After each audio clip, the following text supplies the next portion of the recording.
రండి, ఉపవాస ప్రార్థనలో ప్రవేశించమని ఒక మాట జ్ఞాపకం చేసుకుంటూ వద్దాం. దేవుని యొక్క వాక్యంలో నుండి కొన్ని విషయాలు మనం జ్ఞాపకం చేసుకుంటూ వద్దాం. మత్తయి సువార్త 4వ అధ్యాయం 2వ వచనం. మత్తయి సువార్త 4వ అధ్యాయము 2వ వచనం. అందరం కలిసి చదువుకుందాం. మత్తయి సువార్త 4వ అధ్యాయము 2వ వచనము అందరం కలిసి చదువుకుంటూ వద్దాం. 40 దినములు 40 రాత్రులు ఉపవాసం ఉండిన పిమ్మట ఆయన ఆకలి గొనక.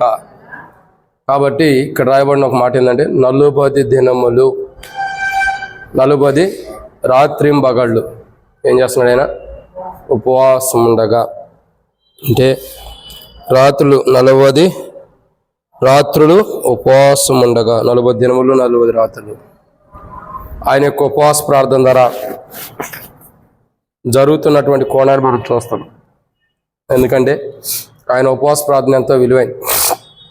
ఈ ఉపవాస ప్రార్థన ద్వారా ప్రభు ఎన్నో గొప్ప కార్యాలు చేస్తూ వస్తున్నాడు. కాబట్టి యేసుక్రీస్తు ప్రభువారు చేస్తున్న మొదటి ఉపవాస ప్రార్థనలో 40 ఉపవాస ప్రార్థన ఉంది అని చెప్పాం. దాంట్లో ఈరోజు చూస్తున్న మొదటి ఉపవాస ప్రార్థన, అంతకుముందు చూసిన మొదటిది ఏంటి? ఇంట్రడక్షన్ కాకుండా ఆయన దేవుని మొట్టమొదటిగా శోధకుడు ఆయన వచ్చి శోధిస్తున్నాడు. శోధనలు జయించడం కొరకు అనేక కోణాల్లో ప్రభు ఉపవాస ప్రార్థన కొరకై ఉపవాస ప్రార్థన చేసాడని మనం చూస్తూ వచ్చాం. రెండవదిగా ఆయన మొదటి ఉపవాస ప్రార్థన దేని కొరకు? ఆయన కుమారుడని రుజువుపరచుకోవడానికి. ఆయన దేవుని కుమారుడని రుజువుపరచడం, సాతాను ఎదుట కాదు, దేవుని ఎదుట, దేవుని ప్రజల ఎదుట ఆయన నిజంగా దేవుని కుమారుడని రుజువుపరచడానికి. మూడవదిగా ఉపవాస ప్రార్థన దేనికంటే, మొదటి ఉపవాస ప్రార్థనలో మూడో కోణం దేని కొరకు ఆయన చేశాడంటే, మత్తయి సువార్త 4వ అధ్యాయం 3వ వచనంలో ఒక మాట ఉంది. ఆ శోధకుడు ఆయన వద్దకు వచ్చి, నీవు దేవుని కుమారుడు అయితే ఈ రాళ్ళు రొట్టెలగునట్లు ఆజ్ఞాపించమని నేను. ఏమంటున్నాడు? ఈ రాళ్ళు రొట్టెలగునట్లు ఆజ్ఞాపించమన్నాడు. అంటే ఏవైతే రాళ్ళు ఉండయో వాటిని రొట్టెలుగా చేయమంటున్నాడు. సరే, దాని గురించి తర్వాత చూద్దాం. అక్కడ రాయబడిన మాట ఏంటంటే ఆజ్ఞాపించు. అంటే ఇక్కడ సాతానుడు ఏమంటాడంటే నువ్వు ఒక ఆజ్ఞాపించు అంటున్నాడు. యేసుక్రీస్తు ప్రభువారు ఆజ్ఞాపించడానికి కాదు, ఆజ్ఞను నెరవేర్చడానికి ఈ లోకానికి వచ్చాడు. ఎందుకు వచ్చాడు ఆయన? ఆజ్ఞాపించడానికి కాదు, ఆజ్ఞలు నెరవేర్చడానికి. ఏదైతే తండ్రి ఆజ్ఞాపించాడో ఆజ్ఞల్ని నెరవేర్చడానికి ఈ లోకానికి వచ్చాడు. ఇక యేసుక్రీస్తు ప్రభువారిని సాతానుడు అంటాడు నువ్వు ఆజ్ఞాపించు. ఆయన ఆజ్ఞాపించడానికి రాలా, రాళ్లను రొట్టెలుగా చేయటానికో లేకపోతే వీటి కోసం కాదు ఆయన వచ్చింది. అంటే అది ప్రభువుకు అసాధ్యం కాదు. కానీ ఆయన వచ్చిన పని ఏంటి? తండ్రి ఆజ్ఞను నెరవేర్చడానికి వచ్చాడు. తండ్రి ఏదైతే ఆజ్ఞాపించాడో దానిని నెరవేర్చడానికి వచ్చాడు. తండ్రి ఆజ్ఞాపించిన ఆజ్ఞ ఏంటి అని అంటే, చాలా ఆజ్ఞలు ఉన్నాయి, దాంట్లో ఒకటి చూస్తున్నాం. ఏంటి తండ్రి ఆజ్ఞాపించిందంటే, మనం దేవుని యొక్క వాక్యాన్ని చూసినట్లయితే 2వ సమూయేలు గ్రంథము, దానికంటే ముంగట యెషయా గ్రంథము 9వ అధ్యాయం 6వ వచనం. యెషయా గ్రంథము 9వ అధ్యాయం 6వ వచనం. యెషయా గ్రంథం 9వ అధ్యాయం 6వ వచనం. ఏలయనగా మనకు శిశువు పుట్టెను, మనకు కుమారుడు అనుగ్రహింపబడెను, ఆయన భుజం మీద రాజ్యభారము ఉండును. ఆశ్చర్యకరుడు, ఆలోచనకర్త, బలవంతుడైన దేవుడు, నిత్యుడగు తండ్రి, సమాధానకర్తగా అధిపతి అని అతనికి పేరు పెట్టబడెను. కాబట్టి ఆయనకి ఇవ్వబడిన ఆజ్ఞ ఏంటంటే, ఏంటిది? తండ్రి కొరకు ఒక కోణం చేయాలంటే ఒక రాజ్యం స్థిరపరచాలి. సరే, ఈ రాజ్యం గురించి తర్వాత చూద్దాం. ఒక భారం అన్నది ఆయనకు ఉంది. తండ్రి ఆజ్ఞాపించింది ఏంటంటే ఒక భారం ఆయనకి ఇచ్చాడు. ఏంటా భారము అని మనం చూసినట్లయితే, తండ్రి ద్వారా ఆజ్ఞాపించబడిన భారం ఏంటి అని అంటే, రండి 2వ సమూయేలు గ్రంథము 7వ అధ్యాయం 16వ వచనం. 2వ సమూయేలు గ్రంథం 7వ అధ్యాయం 16వ వచనం. నీ మట్టుకు నీ సంతానము నీ రాజ్యమును నిత్యము స్థిరమగును, నీ సింహాసనం నిత్యము స్థిరపరచబడును అనెను. ఎవరు చెబుతున్నారు ఈ మాట? ఎవరు చెబుతున్నారు చెప్పగలుగుతారా? నీ రాజ్యము, నీ సింహాసనము స్థిరపరచబడును అని ఎవరు చెబుతున్నారు? దేవుడు చెబుతున్నాడు. ఎవరితో? దావీదుతో. ఏమని చెబుతున్నాడు? నీ సింహాసనము స్థిరపరచబడును. సో యేసుక్రీస్తు ప్రభువారికి దేవుడిచ్చిన భారం, దేవుడిచ్చిన ఆజ్ఞాపూర్వకమైన భారం ఏంటంటే దావీదు యొక్క సింహాసనం స్థిరపరచాలి. ఏం చేయాలండి? దావీదు యొక్క సింహాసనం స్థిరపరచాలి. చూడండి, యేసు ప్రభువారు ఆజ్ఞ ఇవ్వటానికి రాలా. అంటే అనేక కోణాలు, నిన్ను వాళ్ళని పొరుగు వారిని ప్రేమించమన్నాడు అంటే అది ప్రేమపూర్వకంగా మనం చేయాల్సింది చెప్తున్నాడు. అంటే అది ఆ కోణం వేరుగా ఉంది. కానీ ఇక్కడ మనం చూసినట్టయితే సాతానుడు వచ్చి అంటాడు, ఈ రాళ్లను రొట్టెలా ఆజ్ఞాపించమంటాడు. ప్రియులారా, ఎందుకు నేను అంటున్నానంటే ఆజ్ఞాపించడం అన్నది వేరు, జరిగించే వేరు.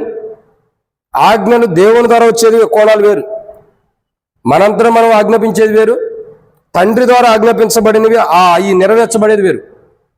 అయితే ఇక్కడ ఒక విషయాన్ని మనం జాగ్రత్తగా గమనించినట్టయితే తండ్రి ద్వారా కుమారుడికి ఆజ్ఞాపించబడిన భారం ఏంటంటే దావీదు సింహాసనం స్థిరపరచబడాలి. ఏం చేయాలా? దావీదు యొక్క సింహాసనం స్థిరపరచబడాలి. ఇప్పుడు చూడండి, ఏదైతే తండ్రి ద్వారా ఆజ్ఞాపించబడిందో ఆ యొక్క దావీదు సింహాసనం స్థిరపరచబడటానికి ఆయన ఏం చేస్తున్నాడు? ఇప్పుడు ఒక భారం, అది దావీదు సింహాసనం స్థిరపరచడం అంటే అది ఎంతో భారంతో కూడింది. ఈ భారంని ఏం చేశాడు? తండ్రి ఆజ్ఞాపూర్వకంగా కుమారుని మీద పెట్టాడు. ఇప్పుడు కుమారుడు ఏం చేస్తున్నాడు? దావీదు యొక్క సింహాసనం స్థిరపరచడానికి కుమారుడు ఏం చేస్తున్నాడు చెప్పండి? ఉపవాస ప్రార్థన చేస్తున్నాడు. ఆయన యొక్క ఉపవాస ప్రార్థన ద్వారా దావీదు యొక్క సింహాసనం అన్నది ఏమవుతుంది? స్థిరపరచబడుతుంది. మరి యేసుక్రీస్తు ప్రభువారికి తండ్రి ఆజ్ఞాపించడానికి కారణం, ఆయన మీద భారం పెట్టి ఆజ్ఞాపూర్వకమైనది ఇచ్చి ఆయనకు అప్పచెప్పడానికి కారణం ఏంటి? ఆయన ఉపవాస ప్రార్థన చేస్తున్నాడు కదా. దావీదు యొక్క సింహాసనము ఏదైతే దేవుడు ఆజ్ఞాపూర్వకంగా, తండ్రి ఆజ్ఞాపూర్వకంగా ఇచ్చాడు దావీదు యొక్క సింహాసనం స్థిరపరచాలని, ఆ ఆజ్ఞని, భారంతో కూడిన ఆజ్ఞని నెరవేర్చడం కొరకు ఉపవాసం ఉంటాడు. అంటే దావీదు యొక్క సింహాసనం స్థిరపరచడానికి ఆయన ఉపవాసం ఉండి ప్రార్థన చేస్తున్నాడు. అసలు దావీదు యొక్క సింహాసనము స్థిరపరచడం కొరకు యేసు ప్రభువారు ఉపవాసం ఉండి ప్రార్థన చేస్తున్నాడంటే మరి అంతకు ముందు దావీదు సింహాసనం మీద ఉండేవాళ్ళు ఎలా ఉండారు అని అంటే బైబిల్ కొన్ని విషయాలు, వాటిని మనం చూడక మునుపు ప్రభు నడిపింపు కొరకు చిన్న ప్రార్థన. మమ్మల్ని మిక్కిలిగా ఎక్కువగా ప్రేమించిన ప్రియ పరలోకపు తండ్రి, పరిశుద్ధుడు అయిన దేవా, మీకు స్తోత్రములు. ఈ సమయంలో ప్రభా మరి ఉపవాస ప్రార్థన కొరకై మీ సన్నిధిలోకి వచ్చాం. ఆరంభ ప్రార్థన పాటలో కూడా ప్రభు మీరు తోడుకుంటూ వచ్చారు. వందనాలు. ఈ సమయంలో వాక్యం ధ్యానించబోతున్న సాయం చేయండి. నిలబడేవాడు నేనైనా నిలబెట్టేది మీరు, మాట్లాడేవాడు నేనైనా మాట్లాడించేది మీరు. నా తండ్రి, నాలో ఆత్మ ఉన్నప్పటికీ ఆత్మని అభిషేకించేది మీరు. ప్రజలు మీ వారు వాక్యం మీది, నేనైతే నిష్ప్రయోజకమైన వాడిని. దాసుడు యజమానుడి వైపు చూస్తున్నట్టు, దాసురాలు యజమానురాలి వైపు చూస్తున్నట్టు మా కళ్ళని మీ వైపు వీక్షిస్తుండగా ఈరోజు వర్తమానం ధ్యానించడం కొరకై సహాయం నిమిత్తమై మా కళ్ళని మీ వైపు వీక్షిస్తుండగా మీరే సహాయం అనుగ్రహించి మహిమ పొందమని, నీ ప్రజల పక్షాన నీకున్న దయ చొప్పున దయతో నన్ను జ్ఞాపకం చేసుకుని నాతో మాతో మీరు మాట్లాడమని, దయగల మీ హస్తములకు అప్పజెబుతూ ముందున్న సమయంతో దీవించి మాతో మాట్లాడి మా అక్కడ తెచ్చమని, ప్రభు అయిన యేసుక్రీస్తుని, నేను బలహీనుని ప్రభా, మీరు బలపరిస్థితి తప్పకు నేనేం చేయలేను, మీరే నన్ను బలపరిచి మీ పరిశుద్ధాత్మ ద్వారా వాడుకుని మీరు మహిమ పొందమని మాతో మాట్లాడి మా అక్కడ తెచ్చమని, ప్రభు అయిన యేసుక్రీస్తు నామం పేరటి విశ్వాసంతో స్తుతించి ప్రార్థించి అడిగి పెట్టుకుంటున్నాం తండ్రి, ఆమేన్. కాబట్టి ప్రియులారా, ఇక్కడ మనం దేవుని యొక్క వాక్యాన్ని జాగ్రత్తగా గమనించినట్టయితే ఒక మాట రాయబడుతూ వచ్చింది. ఏమని? యేసుక్రీస్తు ప్రభువారికి సాతానుడు అంటాడు, ఈ రాళ్లను రొట్టెలుగా చేయమని ఆజ్ఞాపిస్తున్నాడు. కానీ యేసు ప్రభువారు ఇలా సాతాను ద్వారా ఆజ్ఞాపించిన నెరవేర్చడానికి ఈ లోకానికి రాలా. తండ్రి ద్వారా ఏదైతే ఆజ్ఞాపించబడిందో అది నెరవేర్చడానికి లోకానికి వచ్చాడు. దేని ద్వారా? తండ్రి ద్వారా. తండ్రి ద్వారా ఏదైతే, దేని ద్వారా కాదు, తండ్రి ద్వారా ఏదైతే ఆజ్ఞాపించబడిందో అది నెరవేర్చడానికి లోకానికి వచ్చాడు. తండ్రి ఆజ్ఞాపించింది ఏంటి? దావీదు యొక్క సింహాసనమును నువ్వు స్థిరపరచాలి, ఆ భారం నీ మీద పెడుతున్నాని కుమారుడికి ఆ భారాన్ని అప్పజెప్పి ఈ లోకాన్ని పంపాడు. ఇప్పుడు కుమారుడు ఏం చేయాలా? తండ్రి ద్వారా ఏదో ఆజ్ఞాపించబడిందో, ఏదైతే భారంతో కూడిన పని అప్పజెప్పబడిందో ఆ పని నెరవేర్చాలి. అది తండ్రి ద్వారా ఆజ్ఞ పొందాడు. సో దావీదు యొక్క సింహాసనం స్థిరపరచడం కొరకు ఆయన ఉపవాసం ఉంటున్నాడు. ఎందుకు? దావీదు యొక్క సింహాసనము స్థిరముగా చేయడం కొరకు తండ్రి ద్వారా ఆజ్ఞ పొందాడు కాబట్టి దాన్ని స్థిరపరచడం కొరకు ఆయన ఉపవాస ప్రార్థన చేస్తున్నాడు. ఇది కరెక్టే వాస్తవాన్ని చూసినట్లయితే. అయితే దావీదు యొక్క సింహాసనం స్థిరపరచాలంటే ఇప్పుడు దావీదు సింహాసనం స్థిరంగా లేదు ఒకప్పుడు, ఇప్పుడు కాదు, ఒకప్పుడు మరి దావీదు సింహాసనం మీద ఉండేవారు ఎలా ఉండారు అని అంటే బైబిల్లో కొన్ని విషయాలు ఉన్నాయి రండి. వాళ్ళు స్థిరంగా లేరా? మరి యేసు ప్రభు వారు వచ్చిన తర్వాత స్థిరపరచబడుతుందా అంటే కొన్ని విషయాలు బైబిల్లో ఉన్నాయి రండి. దాంట్లో మొదటి మాటను చూసినట్లయితే దావీదు యొక్క సింహాసనం మీద ఉండేవారు ఎలాంటి వారు దావీదు తర్వాత రండి. దేవుని యొక్క వాక్యాన్ని చూసినట్లయితే మొదటి రాజుల గ్రంథము 11వ అధ్యాయం 10వ వచనం. మొదటి రాజుల గ్రంథము 11వ అధ్యాయం 10వ వచనం. నీవు ఇతర దేవతలను వెంబడింపక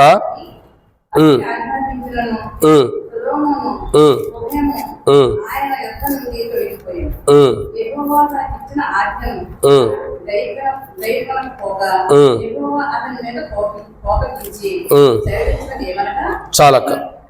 కాబట్టి ఇక్కడ రాయబడిన ఒక మాట మొదటి రాజుల గ్రంథం 11వ అధ్యాయం 10వ వచనంలో మనం చూస్తూ వస్తున్నాం. ఏమని? సొలొమోను హృదయం ఆయన యుద్ధ నుండి తొలగిపోయాను. సో దావీదు తర్వాత వచ్చిన వ్యక్తి ఎవరు? దావీదు యొక్క కుమారుడు ఎవరు? దేవుడు నియమించిన వ్యక్తి సొలొమోను. సొలొమోను దేవుడు ఏం చేస్తూ వచ్చాడు? రాజుగా నియమిస్తూ వచ్చాడు. మరి సొలొమోను యొక్క జీవితం ఎలా ఉంది? దేవుని దగ్గర నుండి తన హృదయం తొలగిపోయిన స్థితిలో ఉంది.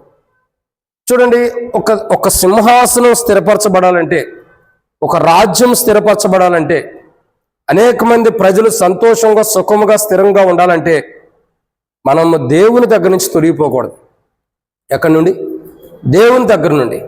చూడండి, యేసుక్రీస్తు ప్రభువారు ఉపవాస ప్రార్థన చేస్తున్నాడంటే ఆయన దేవుని దగ్గర నుంచి తొలగిపోయి ఉపవాస ప్రార్థన లేదు. దేవుని దగ్గర ఉంటూ, అంటే దేవుని తండ్రి అతని నుండి పంపించబడ్డాడు కాబట్టి తండ్రిలో ఉంటూ ఆయన ఉపవాస ప్రార్థన చేశాడు కాబట్టి దావీదు సింహాసనం నేటికి స్థిరముగా ఉంది. మరి ఒకప్పుడు స్థితి ఎలా ఉంది? సొలొమోను యొక్క చరిత్ర చూడగా కొంతకాలం దేవునితో ఉన్నారు. ఎలా ఉన్నారు? కొంతకాలం దేవునితో ఉన్నారు. కొంతకాలం దేవునితో నడిచిన అనుభవం ఉంది సొలొమోను కూడా. తర్వాత ఏమైపోయింది? ఇతర మరి అన్య స్త్రీలను వివాహం చేసుకున్నాడు. ఇతర దేవతలను వెంబడించడం వల్ల దేవుని దగ్గర నుంచి తన హృదయం ఏమైపోయింది? తొలగిపోయింది. దావీదు సింహాసనము స్థిరపరచబడకపోవటానికి గల కారణం మొదటిది ఏంటంటే తన కుమారుడైన సొలొమోను. సొలొమోనుకి దేవుడు ఎంతో ఘనత ఇచ్చాడు. వైభోగము, ఘనత, జ్ఞానము. షేబాదేశపు రాణి సైతమే వచ్చి సొలొమోను యొక్క జ్ఞానమును, దేవుడిచ్చిన జ్ఞానమును వీక్షించి సొలొమోనుకి దాసురాలు అయిపోయింది కూడా. అంత గొప్ప జ్ఞానం దేవుని ద్వారా పొందాడు సొలొమోను.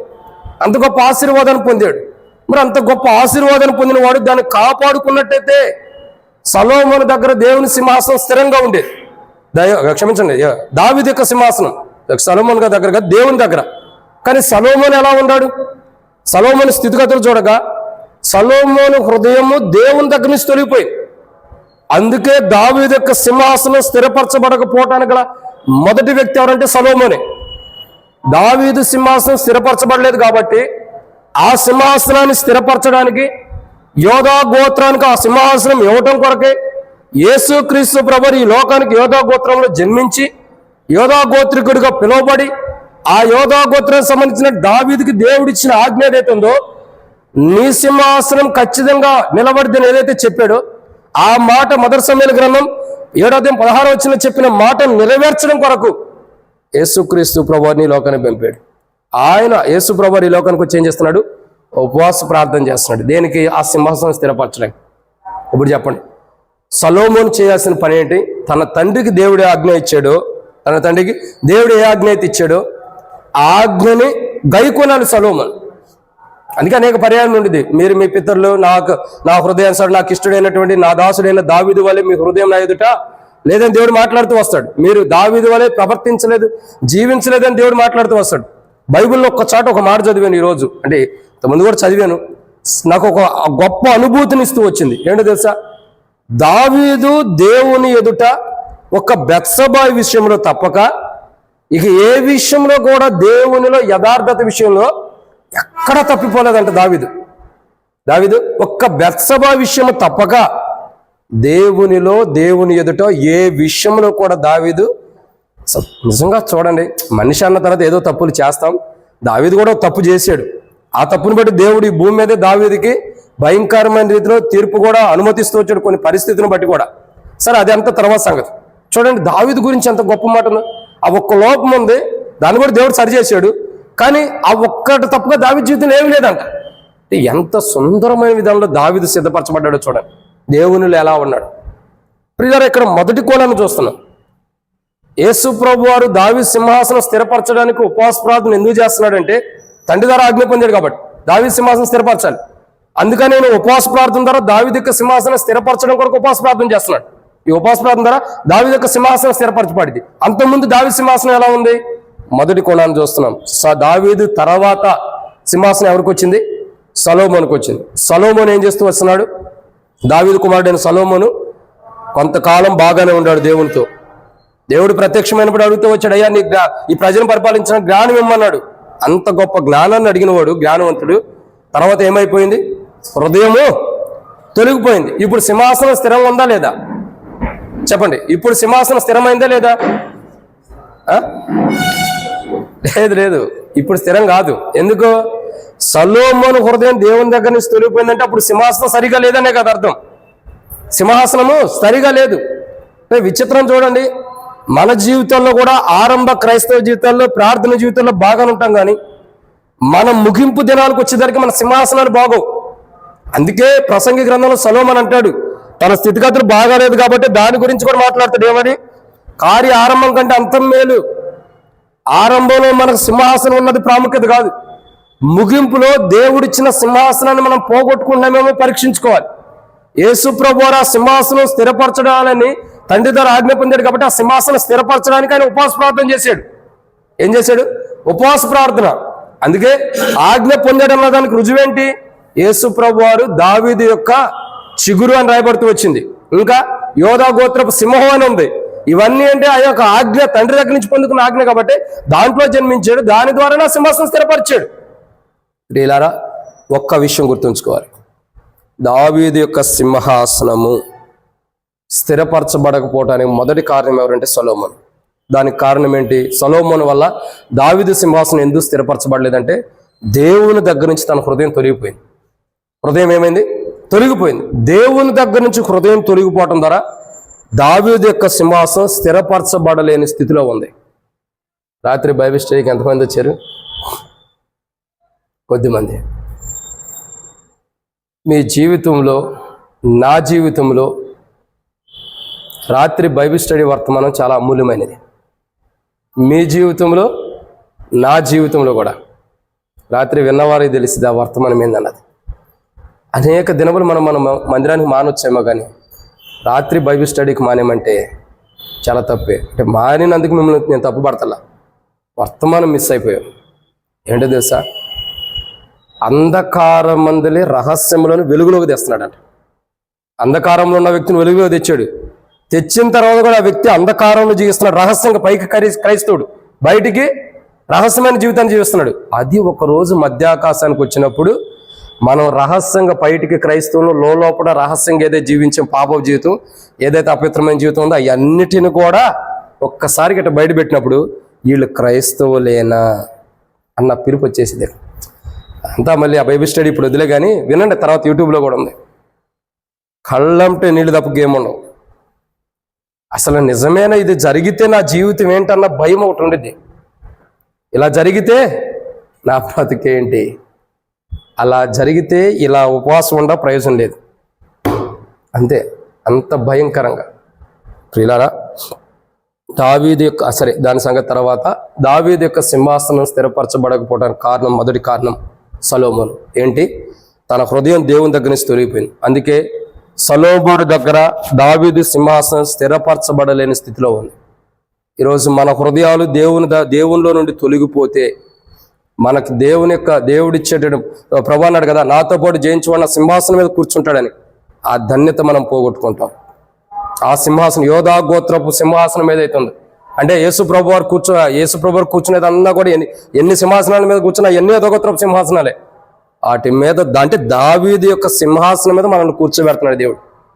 ఆ ధన్యత ఎలా పోగొట్టుకుంటున్నాం? హృదయము దేవునిలో లేకుండా దేవుని దగ్గర నుంచి త్రిప్పి వేసుకున్నప్పుడు. యేసు ప్రభు వారు ఉపవాస ప్రార్థన తండ్రి ద్వారా ఆజ్ఞ పొంది ఎందుకు చేస్తున్నాడంటే ఆ సింహాసనం స్థిరపరచబడాలి. అంటే అనేకుల హృదయాలు, తప్పిపోయిన హృదయాలు అన్నీ కూడా స్థిరమయ్యి మరలా సింహాసనం మీదకి ఎక్కడం కొరకు ఆయన ఉపవాస ప్రార్థన చేస్తున్నాడు. ఇది మొదటిది. దావీదు సింహాసనం స్థిరపరచబడకపోవడానికి గల మొదటి కారణం యేసు ప్రభు రాకమునుపు తన కుమారుడైన సొలొమోను దేవుని దగ్గర నుంచి తన హృదయం తిప్పివేసుకోవడం ద్వారా అనేకమైన తప్పులు చేయటం ద్వారా తన సింహాసనం స్థిరంగా లేకపోబడుతుంది. ఇక రెండో వ్యక్తి ఎవరంటే సొలొమోను యొక్క కుమారుడు. ఎవరైనా రండి, మొదటి రాజుల గ్రంథం 12వ అధ్యాయము 10వ వచనం. మొదటి రాజుల గ్రంథం 12వ అధ్యాయం 10వ వచనం. రెండో వ్యక్తి ఎవరు? దావీదు సింహాసనం స్థిరముగా ఉండకపోవడానికి కారకులు. మొదటిగా సొలొమోను దేవుని దగ్గర నుంచి తన హృదయం తిప్పివేసుకున్నాడు. రెండో వ్యక్తి ఎవరు చూడండి. మొదటి రాజుల గ్రంథం 12వ అధ్యాయం 10వ వచనం. అప్పుడు అతనితో కూడా ఎదిగిన ఆ యవనస్తులు ఈ ఆలోచన చెప్పిరి, నీ తండ్రి మా కాడిని బరువైనదిగా చేసిన గాని నీవు దాన్ని సులకనగా చేయవలని నీతో చెప్పుకొనిన ఈ జనులకు ఇలాగూ ఆజ్ఞయము, నా తండ్రి నడుము కంటే నా చిటికెన వ్రేలు పెద్దదిగా ఉండును. ఎవరి వ్యక్తి? మొదటి వచనం. రెహబామునకు పట్టాభిషేకం చేయుటకై. ఎవరైనా? రెహబాం. యరోబాం వేరు, రెహబాం వేరు. రెహబాం ఎవరు? సొలొమోను యొక్క కుమారుడు. దావీదు సింహాసనం స్థిరంగా ఉండకపోవడానికి మొదటి కారకుడు ఎవరు? సొలొమోను. ఎందుకు స్థిరంగా లేదు?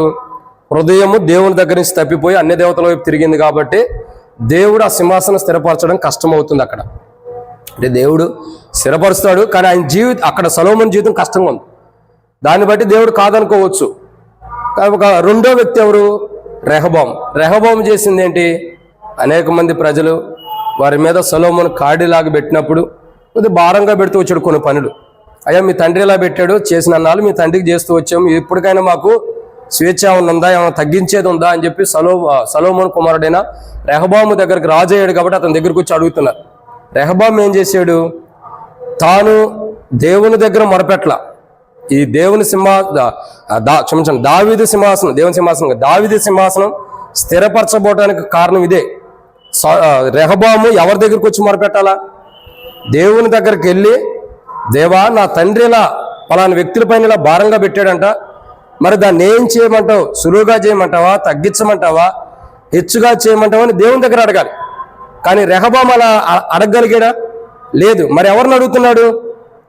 రెహబాం ఏం చేస్తున్నాడు? 10వ వచనం చూసినట్లయితే మొదటి రాజుల గ్రంథం 12వ అధ్యాయం 10వ వచనంలో తన స్నేహితులు ఎవరు? తనతో పాటు ఉన్న స్నేహితుల్ని, అంటే తనతో పాటు ఏ స్నేహితులు ఉంటారో తనతో పాటు ఎదిగిన స్నేహితుల్ని ఏమడుగుతున్నాడు? తనతో పాటు ఎదిగిన స్నేహితుల్ని అడుగుతున్నాడు. ఏమని? ఇలా చెప్తున్నా, తండ్రి ఇలా చేసాడంట కదా, మనం ఏం చేద్దాం? ఓరి పిచ్చోడా, నీ తండ్రి చేసింది తక్కువే, నీ తండ్రి చేసింది తక్కువే, నువ్వేం చేయాలా? ఇంకెక్కువ చేయాలి. అందుకేమంటాడు చూడండి, ఎంత విషాదకరమైన మాట. నా చివరి మాట 10వ వచనంలో, నా తండ్రి నడుము కంటే నా చిటికెన వ్రేలు. ఎంత దారుణమైన మాట చూసారా? నా తండ్రి నడుము కంటే నా చిటికిన వేలే. ఈ చిటికిన వేలు ఎంత ఉండిద్దండి? చిన్నది. కానీ ఈ చిటికిన వేలంట నా తండ్రి నడుము కంటే కూడా, అంటే అంత భారం మీ మీద పెడుతున్నా అని చెప్పాడు. ఎవరు చెప్పారు? రెహబాం. ఈ రెహబాం ఎవరు? సొలొమోను యొక్క కుమారుడు. ఇప్పుడు అర్థమవుతుందండి. దావీదు సింహాసనం స్థిరపరచబోవడానికి కారకుడు రెండో వ్యక్తి ఎవరంటే రెహబామే. ఏం చేస్తూ వచ్చాడు? సొలొమోను కంటే కూడా దారుణమైన పనులు చేస్తున్నాడు. అంటే ఆ కోణంలోకి వచ్చేసాడు. ఏంటి? తనతో పాటు ఎదిగిన స్నేహితుల మాట విన్నాడు, కానీ దేవుని మాట వినలా. దేవుని దగ్గరికి వెళ్ళి విచారణ చేయలే, దేవుని దగ్గర కనిపెట్టలే, దేవుని దగ్గర మొరపెట్టలే. కనీసం ఉపవాస ప్రార్థన, వ్యక్తిగతమైన ప్రార్థన ఏది కూడా కనిపెట్టలేదు. సరైన ప్రార్థన జీవితం లేదు తనలో, సరైన ప్రార్థన అనుభవం లేదు. కాబట్టి దావీదు యొక్క సింహాసనం స్థిరపరచబడటం కష్టమైపోయింది. రెహబాము తర్వాత ఏమైంది తెలుసా? రెహబాము దగ్గర సొలొమోను వరకు దావీదు ఎవరికి రాజుగా ఉంటూ వచ్చాడు? ఇశ్రాయేల్ 12 గోత్రాలకు రాజుకుంటూ వచ్చాడు కదా. దావీదు తర్వాత ఎవరు ఇశ్రాయేల్ 12 గోత్రాలకు రాజుకున్నారు? సొలొమోను. సొలొమోను తర్వాత ఎవరు ఉంటున్నారు? రెహబాము. రెహబాము తర్వాత ఏమైపోతుంది? ఇంక మొత్తం విడిపోయింది, మొక్కలు చెక్కలైపోయింది. ఏమైంది? మొక్కలు చెక్కలైపోయింది. ఇప్పుడు మొక్కలు చెక్కలైపోయి ఏమైపోయింది? ఇప్పుడు యోధా గోత్రానికి సంబంధించిన దాంట్లో కొద్దిగా అటు ఇటుగా రెహబాము రాజుగా ఉంటున్నాడు, కానీ మిగతా అన్నీ పోతున్నాయి. అంటే ఈ నష్టం అంతా దేని కొరకు? ఈ నష్టం అంతా దేని కొరకు వచ్చింది? ఎందుకంటే సొలొమోను దేవుని మాట వినకపోవటం, హృదయం క్షమించండి దేవుని దగ్గర తొలగించుకోవటం. రెండోదిగా చూస్తున్నట్లయితే రెహబాము స్నేహితుల మాటలు వింటాం. దేవుని మాట వినలా రెహబాము, దేవుని మాటలు వినలేదు కాబట్టి, స్నేహితుల మాటలు విన్నాడు కాబట్టి ఆ సింహాసనం అన్నది తొలగించబడిన అనుభవంలోకి వచ్చేసింది. ఆల్రెడీ 12 గోత్రాలకు పెట్టినటువంటి 12 గోత్రాలకు ఒకే సింహాసనం, ఒకే రాజుగా పెట్టినటువంటి సింహాసనం ఇప్పుడు చెక్కలుగా చేయబడింది, ముక్కలు చెక్కలుగా. ఇప్పుడు ఏమైంది? యోధా గోత్రానికి వచ్చేసింది ఆ సింహాసనం. ఇప్పుడు ఇశ్రాయేలుకి ఇంకో సింహాసనం స్థిరపరచబడుతుంది. దీనికి కారణం ఎవరు? రెహబాము, సొలొమోను, రెహబాము. దావీదు యొక్క సింహాసనం స్థిరంగా ఉండకపోవడం మొదటి కారకుడు సొలొమోను, హృదయం దేవుని దగ్గర లేదు. రెండో వ్యక్తి ఎవరంటే దావీదు సింహాసనం స్థిరంగా ఉండకపోవడానికి కారకుడు ఎవరు? రెహబాము, దేవుని మాట వినుకోకుండా స్నేహితుల మాట విన్నాడు. దీన్ని బట్టి దావీదు సింహాసనం స్థిరంగా లేకపోతుంది. ఒక్కోసారి మనం కూడా చెప్పుడు మాటలు వింటాం. బయట ఎవరన్నా చెప్పిన మాటలు, ఏదో ఒక మాటలు, చెప్పుడు మాటలు విని మన కుటుంబీకులు మనం అవమానించుకుంటాం, లేదా మనల్ని మనమే అవమానించుకుంటాం, బయట వాళ్ళని అవమానిస్తూ వస్తాం. ఈ చెప్పుడు మాటలు బట్టి దేవుని మాటను వినకోకుండా మనుషుల మాటలు వింటున్నాం కాబట్టి మనకి ఒక రోజు ఆ జయించువాడు నాతో పాటు నా సింహాసనం మీద కూర్చుంటాడు అన్నాడు కదా. ఆయన సింహాసనం ఏంటి? యోధా గోత్రపు సింహాసనం ఏదైతే ప్రభు జయించిన విజయశాలిగా పొందుతూ వచ్చాడో ఆయనతో పాటు యోధా గోత్రపు సింహంగా ఉన్నాడు కాబట్టి ఆయనతో పాటు మనం కూర్చోబెడుతున్నాడు. ఆయన ఏ సింహాసనం మీద కూర్చున్నాడు? అది యోధా గోత్రానికి సంబంధించింది. ఆ సింహాసనం మీద మనల్ని కూడా కూర్చోబెడుతున్నాడు. ఆ ధన్యత మనం పోగొట్టుకుంటున్నాం. ఎలా? ఒకటి, మన హృదయం దేవుని దగ్గర లేకపోవడం ద్వారా. రెండు, ఆయన మాట అంటే ప్రార్థన విశ్వాస జీవితం ద్వారా దేవుని మాట వినకపోవటం ద్వారా. మనం దేవుని మాట వినాలి, స్నేహితుల మాట, మనుషుల మాట వినకూడదు, చెప్పుడు మాటలు వినకూడదు. సాతానుడు యేసు ప్రభు దగ్గరికి ఏమన్నాడు? మనం చదివినాము ఇప్పుడు మత్తయి సువార్త 4వ అధ్యాయం 3వ వచనంలో మనం చదివిందండి. ఈ రాళ్లను రొట్లుగా చేయమన్నాడు సాతానుడు. ప్రభు ఏమన్నాడు? సాతానుడు ఆజ్ఞాపించింది, సాతానుడు చెప్పింది చేయట్లా. మనుషులైనను సాతానుడైనను చెప్పిన మాటలు ప్రభు చేయట్లా. తండ్రి ద్వారా ఏదైతే ఆజ్ఞాపించబడిందో అది చేయడానికి ఇష్టపడుతున్నాడు. మనుషుడు చెప్పింది, సాతానుడు చెప్పింది చేస్తున్నాడా? అట్లయితే పేతురు ఏమంటాడు?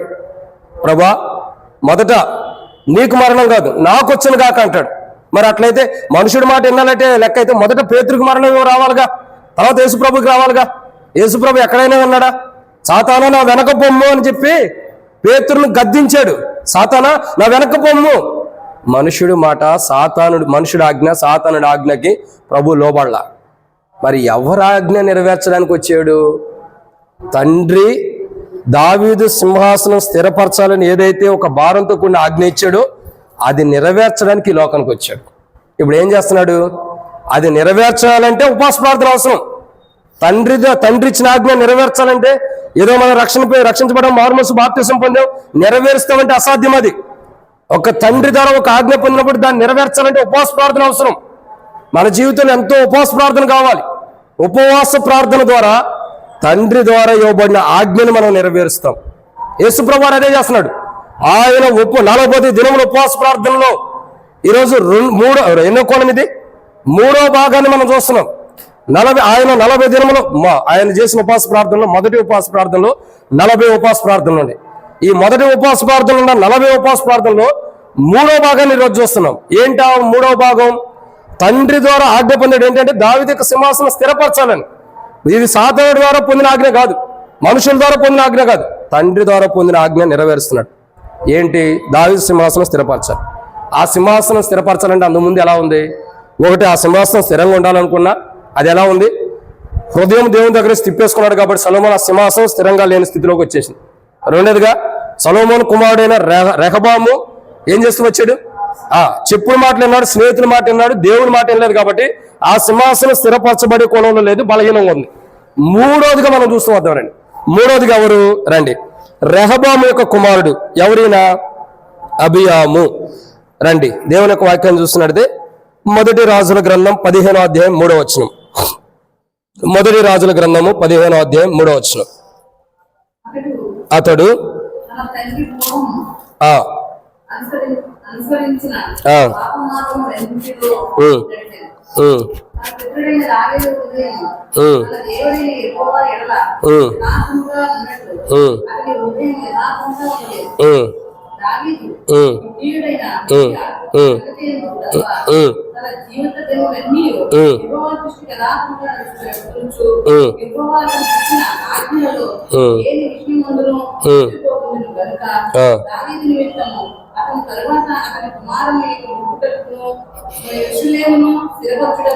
చాలక్క, చాలు చాలు అక్క, అయిపోయింది. ఇక్కడ రాయబడిన మాట ఎవరైనా అభియాము, మొదటి వచ్చిన చదివినట్టు అభియాము యోధా మీద రాజు ఏలటానికి ఆరంభించాడు. ఎవరైనా సొలొమోను కుమారుడైన రెహబాము కుమారుడు. ఇది దావీదు తర్వాత ఎన్నో తరం? ఇది 4వ తరం. దావీదు బాగుంటాడు, ఇది 3వ తరం. దావీదు తర్వాత వచ్చిన మొదటి తరం పోయింది, దావీదు తర్వాత వచ్చిన 2వ తరం సింహాసనం పోగొట్టుకుంటుంది. 3వ తరం ఎవరు చెప్పండి? 3వ తరం ఎవరు? అభియాము. దావీదు తర్వాత వచ్చిన 3వ తరం, దావీదు లెక్కలో లేదు అప్పుడు. దావీదు తర్వాత వచ్చిన 3వ తరం ఎవరు? అభియాము. ఈ అభియాము ఏం చేస్తున్నాడు? పాప మార్గం నడిచాడంట. ఏ మార్గం నడిచాడు? పాపపు మార్గంలో. అంటే పూర్వము మరి దావీదు రాజు జీవించినటువంటి జీవితం తాను జీవించలా. దావీదు రాజు ఎటువంటి జీవితాన్ని జీవించాడు? ఆ జీవితాన్ని జీవిస్తలా. మరి ఏం జీవిస్తున్నాడు? పాపపు మార్గాన్ని ఎంచుకుంటున్నాడు. అతని గురించి రాయబడుతూ వచ్చింది, పూర్వము అతడు తన తండ్రి పూర్వము అనుసరించిన పాపపు మార్గాలు అన్నిట్లో నడిచాడంట. తన తండ్రి ఎవరు? అభియాము తండ్రి ఎవరు? రెహబాము. ఆయన ఏ పాపపు మార్గాల్లో నడిచాడు? ఏ భేదం లేదు, అన్ని ఆ మార్గంలో నడుచుకుంటూ వెళ్ళాడు. అర్థమైందండి? పాపపు మార్గంలో నడుచుకుంటూ వెళ్ళాడంట. మరి పాపపు మార్గంలో నడుచుకుంటూ వెళ్ళినప్పుడు దేవుడు, పరిశుద్ధుడైన దేవుడు ఆజ్ఞాపించిన ఆ సింహాసనం ఎలా స్థిరపరచబడిద్ది? అర్థమవుతుందండి? పాపపు మార్గంలో నడుచుకుంటూ వెళ్ళిన తర్వాత పరిశుద్ధుడైన దేవుడు ఆజ్ఞాపూర్వకంగా దావీదుకి ఇచ్చినటువంటి మాట ఏదైతే సింహాసనం ఉందో అది ఎలా నెరవేర్చబడిద్ది? అసంభవం. చూడండి, దావీదు బాగుండాడు. అక్కడ ఏమన్నా చదివాం మనం? ఒక్క బెత్షెబా విషయంలో తప్పక ఇంకెక్కడా దావీదు దేవుని ఎడల, దేవుని దృష్టికి యథార్థంగా నడుచుకుంటూ వచ్చాడు, కానీ నడుచుకోననే జీవితం లేదు. సరే, దావీదు మనకి మెయిన్ పాత్రధారి కాబట్టి దావీదు వద్దు. దావీదు తర్వాత వచ్చిన కుటుంబాలు ఎలా ఉన్నాయి? గర్భఫలం. అందుకే మనం వారసులు కావాలంటాం. వారసుడు ఏం చేశాడో చూడండి, వారసుడు ఏం చేస్తున్నాడో గమనించండి. చాలా మంది అంటారు, ఆడపిల్లలు పుడితే నాకు వారసుడేడి. వారసులు ఏం చేస్తున్నారో బైబిల్ చెబుతుంది చూడండి. ఇప్పుడు ఏమనుకుంటాం? వారసుడు లేకపోతే మంచిది అంటాం. ఆడపిల్లలే కొద్దిగా తల్లిదండ్రులు అంటే భయం ఉండే, అనుకూతోనే మెలుకుతోనే, ఇష్టం ఉండ కష్టం ఉండ దేవుని మందిరానికి మానరు. తల్లిదండ్రులు వెళ్తుంటే వాళ్ళతో పాటు వస్తారు. మగ పిల్లల్ని రమ్మానండి, ఇప్పుడు చెప్పినా కానీ ఏం ఫీల్ అవ్వదులేండి. జ్యోతక్క ఒక పిల్ల మగ పిల్లల్ని రమ్మన్నాం అనుకో, వస్తారా ఇక్కడికి? ఆ అక్కే చెప్పిద్ది, అన్న మా పిల్లల్ని మందిరానికి రమ్మని చెప్పాను. వెంకటానికి 7 కుమార్తెలు, మనం కుమార్తెలు చెబుతాం అక్క మందిరానికి రండి అని, వాళ్ళు ఆటోమేటిక్గా వచ్చేసేస్తారు. కుమార్తెలకుండా ప్రేమ తల్లిదండ్రులు అడుగుజాడల్లో నడుస్తారు. కుమారుడు ఎలాంటి వాడు అంటే పాపపు మార్గంలో నడుస్తున్నాడు. అంటే అందరు కుమారులు అలాంటి వారని నేను అంటలా, అందరు కుమార్తెలు అలాంటి వారని అంటలా. దైవికమైన వారు, ఆ తల్లిదండ్రులు, వారి తల్లిదండ్రులు ఏ మార్గంలో వెళ్ళారు ఆ మార్గంలోకి వెళ్తారు. ఇప్పుడు చెప్పదలసిన మాట ఏంటంటే ప్రియులారా, పూర్వము నడిచాడు రెహబాము, తప్పు మార్గంలో వెళ్ళాడు. ఆ పాపపు మార్గంలోనే తన కుమారుడు అభియాము కూడా వెళ్తున్నాడు. ఒకటి, హృదయం దేవుని దగ్గర నుంచి తొలగిపోవడం ద్వారా సింహాసనం బలహీనమైంది. రెండోదిగా చెప్పాలి, మర్చిపోయారా? స్నేహితుల మాటలు వినటం ద్వారా, దేవుని మాట అనుకోవాలి, స్నేహితుల మాట వినటం ద్వారా సింహాసనం బలహీనమైంది. 3, ఇప్పుడు చూస్తున్నాం అభియాము. 3వదిగా పాప మార్గంలో నడవటం ద్వారా, అంటే పరిశుద్ధమైన దేవుని యొక్క మార్గంలో నడవట్లా. దావీదు ఒక్కసారి దేవుని మార్గాన్ని విడిచిపెట్టాడు, దాని ద్వారా పశ్చాత్తాపడ్డాడు, తిరిగి యథార్థమైన మార్గంలో నడిచాడు. దావీదు యథార్థ హృదయంతో ఒక్క ప్రదేశంలో తప్ప మిగతా తన జీవితం అంతా కూడా దేవుని యథార్థంగా నడుచుకుంటూ వచ్చాడు. ఇతను ఎలా నడుచుకోవాలి? అందుకే బైబిల్ ఉంటుంది, పురాతనమైన మార్గముల గురించి విచారించుడు అని రాయబడింది. పురాతనమైన ఏంటి? నా తండ్రి ఎలా ఉంటాడు, ఆయన తండ్రి ఎలా ఉంటాడు, ఆయన తండ్రి ఎలా ఉంటాడు, ఆయన తండ్రి ఎలా జీవించాడు. అట్లా పోతే చివరికి అబ్రహాము దగ్గరకు వచ్చేసింది మనకి. అబ్రహాము, ఇస్సాకు, యాకోబు, ఆ తర్వాత చాలా మంది ఉన్నారు, యోసేపు కానీ, ఆ తర్వాత మరి మోషే కానీ, ఇంకా చాలా మంది వస్తారు కదా. మరి వీళ్ళందరి జీవితాలు మనం చూసుకుంటూ వస్తే మంచి మనకు కనబడిద్ది, చెడు తక్కువ ఉండిద్ది. చెడు కనపడదు మనకి. కానీ వీళ్ళు ఏం చేస్తున్నారు? నా తండ్రి వెళ్ళాడు, ఆ మార్గంలో వెళ్తున్నాడు. ఎవరు? అబియాము. ఇది కరెక్ట్ కాదు. దావీదు సింహాసనం బలహీనపరచబడి పోవటానికి సమీపంగా ఉంది. దానికి కారణం ఎవరంటే మూడో వ్యక్తి అబియాము. ఏం చేశాడు? అబియాము అనే వ్యక్తి పాపపు మార్గాన్ని నడిచాడు. ఒకరోజు యేసుక్రీస్తు ప్రభు వారి ద్వారా యోధా గోత్రపు సింహాసనం మీద ఆయన కూర్చున్నాడు కాబట్టి నాతో పాటు జయించువాడు నా సింహాసనం మీద కూర్చుంటానన్నాడు. ఆయన ఏ సింహాసనం మీద కూర్చుంటాడో అది యోధా గోత్రపు సింహమే, ఆయన కొరకు సంబంధించింది. ఆయనతో పాటు మనం కూర్చోబెడతానన్నాడు. అంటే మనం ఒక రోజు ఆడ కూర్చోబోతున్నాం. దావీదుకి దేవుడు 2 సమూయేలు గ్రంథం 7వ అధ్యాయం 16 వచనంలో ఏ వాగ్దానం ఇచ్చాడో ఆ సింహాసనం మీద ఒక రోజు మనం కూర్చోబోతున్నాం. మనం కూర్చోబెట్టబోతున్నాడు. మరి ఆ సింహాసనం మీద మనం కూర్చోపోవడం కారణం ఏంటి? ఆ సింహాసనాన్ని మనం పోగొట్టుకోవడం కారణం ఏంటి? దేవుని దగ్గర నుంచి మన హృదయం తొలిగిపోవటం. 2, చెప్పుడు మాటలేని దేవుని మాటలు వినుకోకుండా మా మనుషుల మాటలేని మన జీవితాన్ని నష్టపరుచుకోవడం, దేవుని మాట వినకపోవటాన్ని బట్టి. 3, ఆ సింహాసనం మీద మనం ఆ సింహాసనాన్ని కోల్పోవడానికి గల 3వ కారణం ఏంటి? పాపపు మార్గాన్ని నడవటాన్ని బట్టి. ఆయన పరిశుద్ధుడు, ఆయన సింహాసనం పరిశుద్ధంగా ఉండేది, ఆయన కూర్చున్న ప్రదేశం పరిశుద్ధంగా ఉండేది. కానీ పాపపు మార్గంలో నడిచిన వాడు పరలోక రాజ్యానికి వెళ్ళి పరిశుద్ధమైన సింహాసనం కూర్చుంటానంటే ఎలా కుదిరిద్ది? మరి 3వదిగా ఆ సింహాసనం బలహీనము, ఆ సింహాసనం స్థిరంగా ఉండకపోవడానికి 3వ కారణం ఏంటంటే అబియాము, పాపపు మార్గాన్ని బట్టి. ఒకరోజు మనం జీవించే పాపపు మార్గమే యేసుక్రీస్తు ప్రభువుతో కూర్చునే సింహాసనం మీద కూర్చునే ధన్యతను పోగొడతాం. మన హృదయం దేవుని తట్టు లేకపోవటాన్ని బట్టే ఓ రోజు దేవునితో పాటు కూర్చుని ఆ సింహాసనాన్ని మనం పోగొట్టుకున్నాం. చెప్పుడు మాటలు, మనుషుల మాటలు విని దేవుని మాట వినకపోవటం ద్వారా ఓ రోజు మనం కూర్చోవలసిన సింహాసనాన్ని, స్థిరమైన సింహాసనాన్ని పోగొట్టుకుంటున్నాం. ఇంకా పాపపు మార్గాన్ని నడవటం ద్వారా స్థిరంగా కూర్చోవలసిన సింహాసనాన్ని పోగొట్టుకున్నాం. ఇక 4వ విషయం చూద్దామండి. 4వ వ్యక్తి ఎవరంటే అబియాము యొక్క కుమారుడు. ఎవరైనా? అబియాము యొక్క కుమారుడు ఎవరు? ఆసానా? యెహోషాపాత? ఎవరు? అబియా యొక్క కుమారుడు. చదవండి. 1 రాజుల గ్రంథము 22వ అధ్యాయం 43వ వచనం. 1 రాజుల గ్రంథం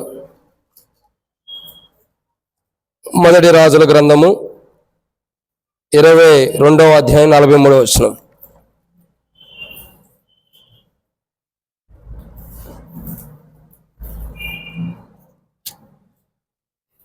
చదవండి. అతడు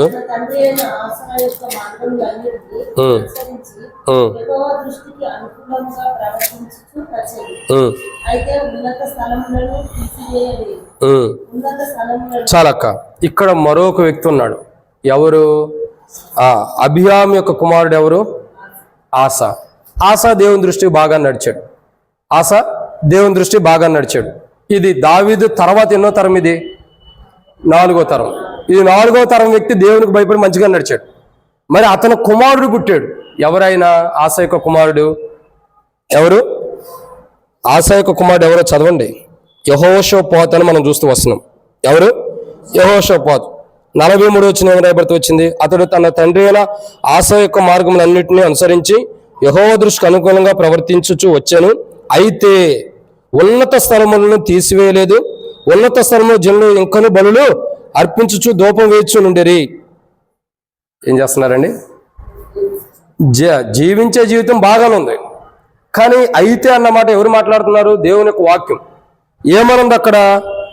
అయితే నడవటానికి దేవుళ్ళు నడుస్తున్నాడే కానీ ఉన్నత స్థలముల్లో బలులు అర్పించేది ఆపలేదు, ఉన్నత స్థలములను తీసివేయలేదంట. ఇదే బలహీనమైనది. సింహాసనం స్థిరపరచబడకపోవడానికి గల 4వ కారణం ఏంటంటే యెహోషాపాతు యొక్క జీవితంలో దేవుని దృష్టిలో మంచిగానే నడిచినా తీసివేసుకోవాలి. అన్నిటిని కాదు, కొన్ని ఉండే 1-2 అట్లా ఉండే. మనుషుడు ఎలా ఉండాలి? దేవుని దృష్టిలో పరిపూర్ణుడుగా ఉండాలి. ఎలా ఉండాలి? పరిపూర్ణమైన వాడుగా.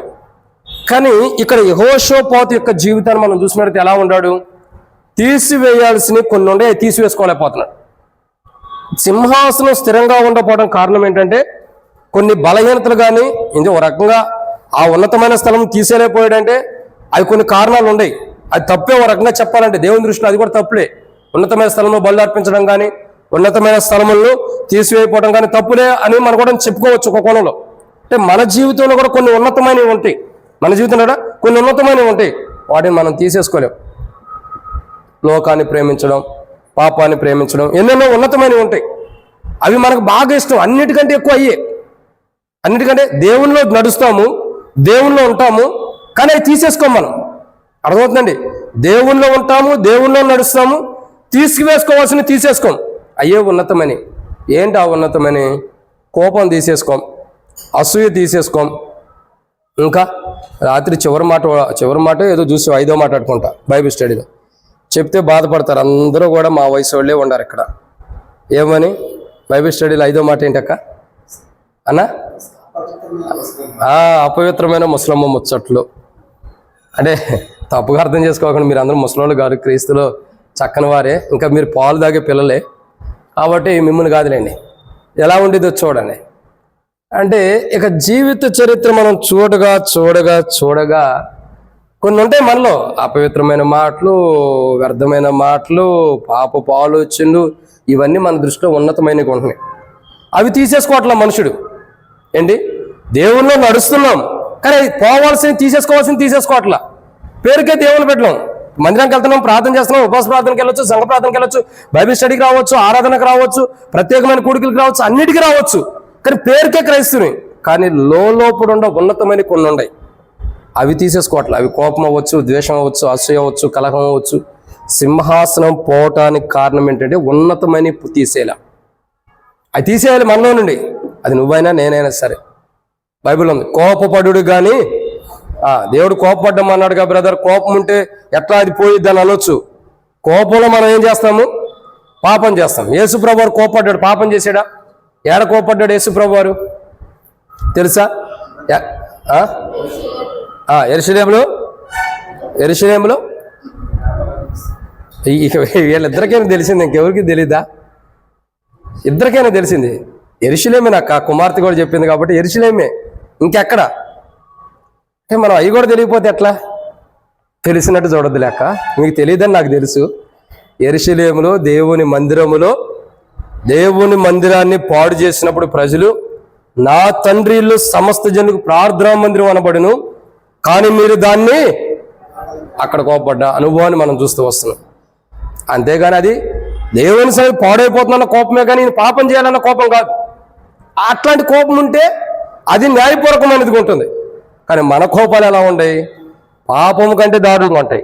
అయితే ప్రియులారా, ఈ యొక్క యెహోషాపాతు యొక్క జీవితంలో ఉన్నతమైనవి బలులు అర్పించట్లే మానిపించలేకపోయాడు. ఉన్నతమైన స్థలాన్ని పడగొట్టలేకపోయాడు. ఉపవాస ప్రార్థన ఈరోజు మనం ఎందుకు చేయాలంటే, మనం ఆయన సింహాసనం మీద ఉండాలంటే మనలో పడగొట్టుకోవాల్సిన కొన్ని ఉంటాయి. అవి పూర్తిగా పడగొట్టుకోవాలి. ఇది కోపమా, ద్వేషమా, అసూయ, కలహమా, ఏదంటే ఇంకా చెడు కార్యాల, చెడు ఆలోచనల, అపవిత్రమైన ఆలోచనల, ఏవైతే దేవుని సన్నిధి దూరంగా ఉండేవి అవన్నీ మనం పడగొట్టుకోవాలి. మన ఉపవాస ప్రార్థన ద్వారా ఈరోజు అది కావాలి. 4వదిగా, దావీదు యొక్క సింహాసనం బలహీనం కావటానికి ఏంటి? ఉన్నతమైన పడగొట్టలేకపోయారు. ఇది 4వ మాట. ఇక 5వ విషయం చూద్దామండి. 2వ రాజుల గ్రంథము 8వ అధ్యాయం 18వ వచనం. 2వ రాజుల గ్రంథం 8వ అధ్యాయము 18వ వచనం.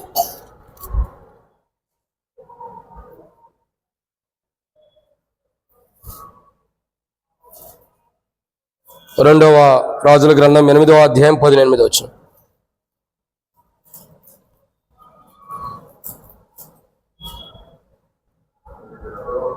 అతడు ఆహాబు కుమార్తెను పెండ్లి చేసుకుని ఉండెను కనుక ఆహాబు కుటుంబం వల్లనే అతడును ఇశ్రాయేలు రాజు ప్రవర్తించినట్లు ప్రవర్తించి యెహోవా దృష్టికి చెడుతనము జరిగించను. ఎవరు ఈయన?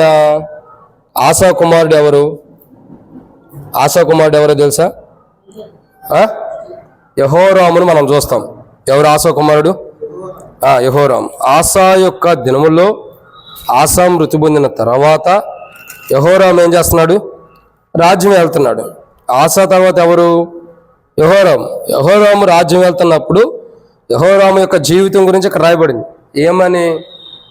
తన యొక్క జీవితం ఆసా తర్వాత తన యొక్క వచ్చిన కుటుంబీకుల్లో మరొక వ్యక్తి ఎవరంటే యెహోరాము, యెహోషాపాతు కుమారుడు. క్షమించండి, ఆసా కుమారుడు కాదు, యెహోషాపాతు కుమారుడు.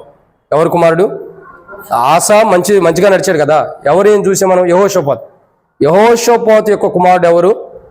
యెహోరాము. యెహోరాము ఏం చేస్తున్నాడు ఇప్పుడు చెప్పండి? యెహోరాము ఏం చేస్తున్నాడు?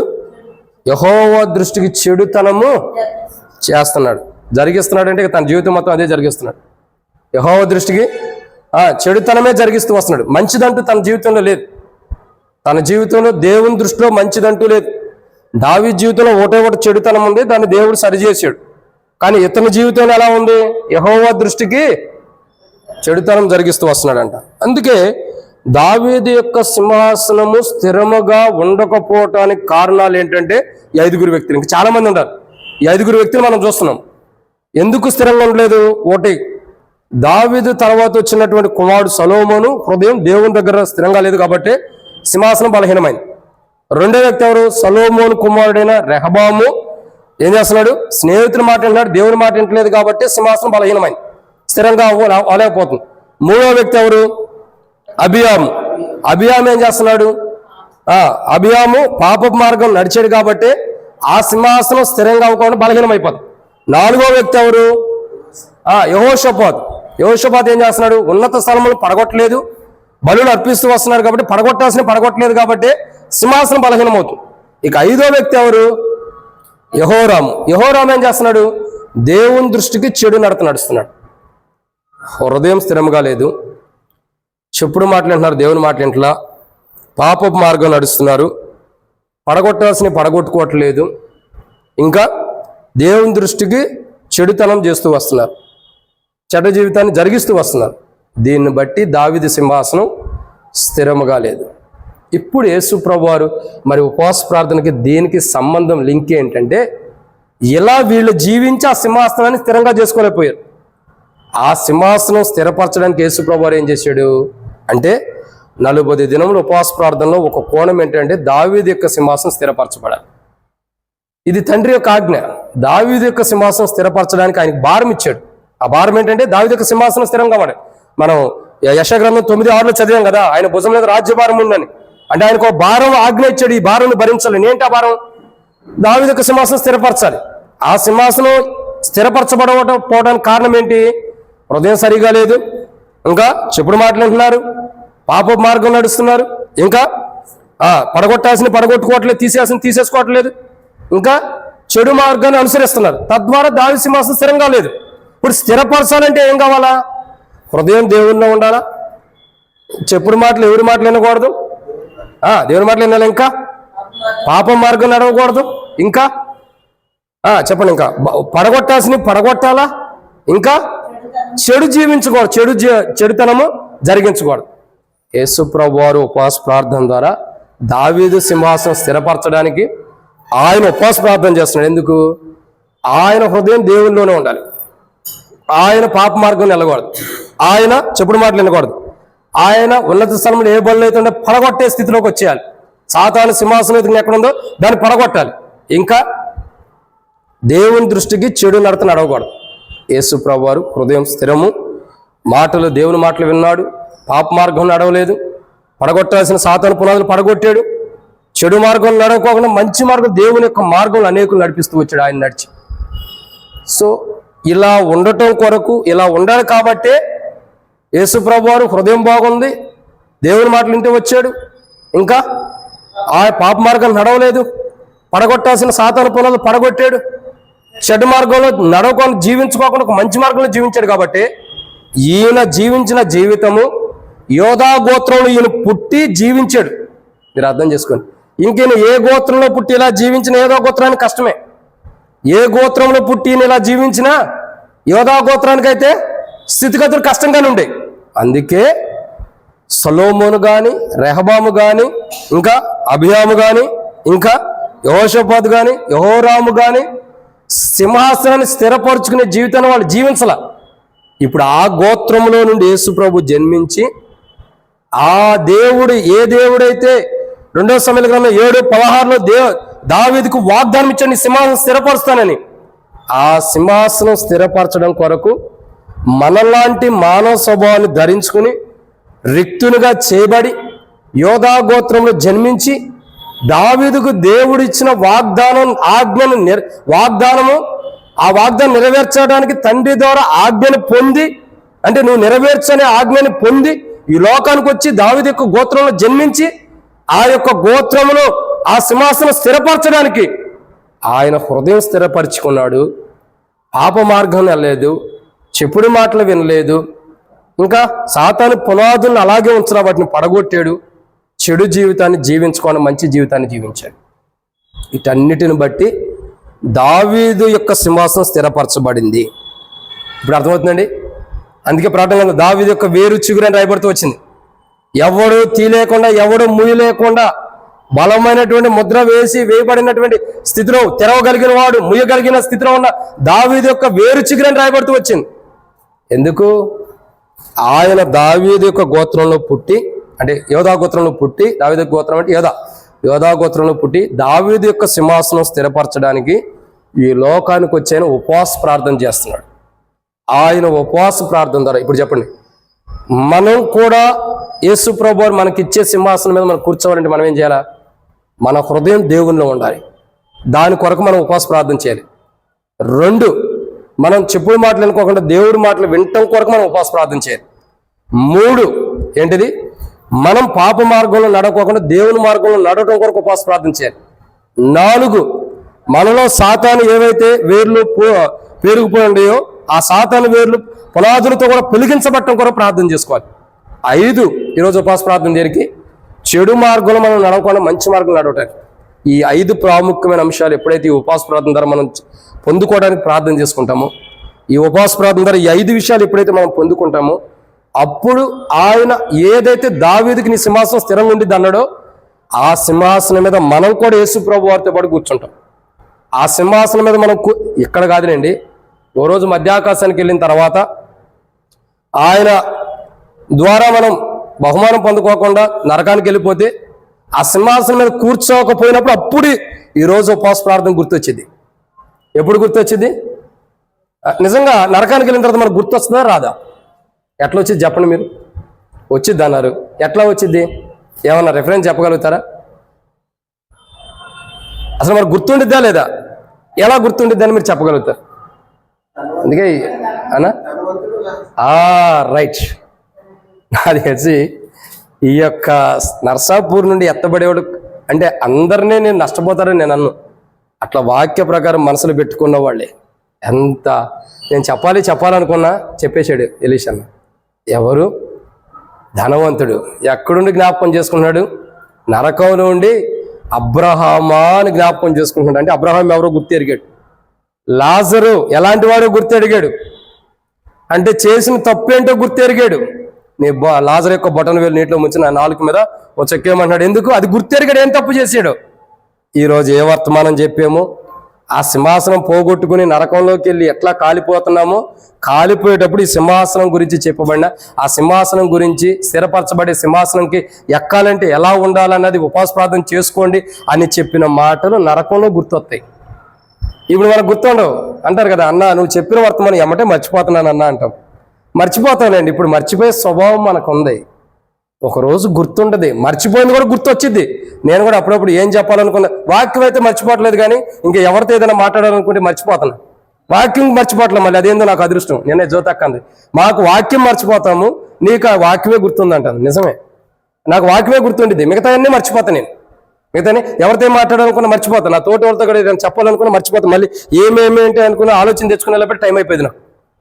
సరే, ఎందుకంటే ఒకరోజు ఈ వర్తమానం గుర్తొచ్చింది. నువ్వు సింహాసనం మీదకి వెళ్ళకోకుండా నరకంలోకి వెళ్ళినప్పుడు అప్పుడు గుర్తొచ్చింది. ఆ రోజు నేను ఆ వాక్య వెలుగులో జీవించడం కొరకై ప్రార్థన చేసుకోవాలా.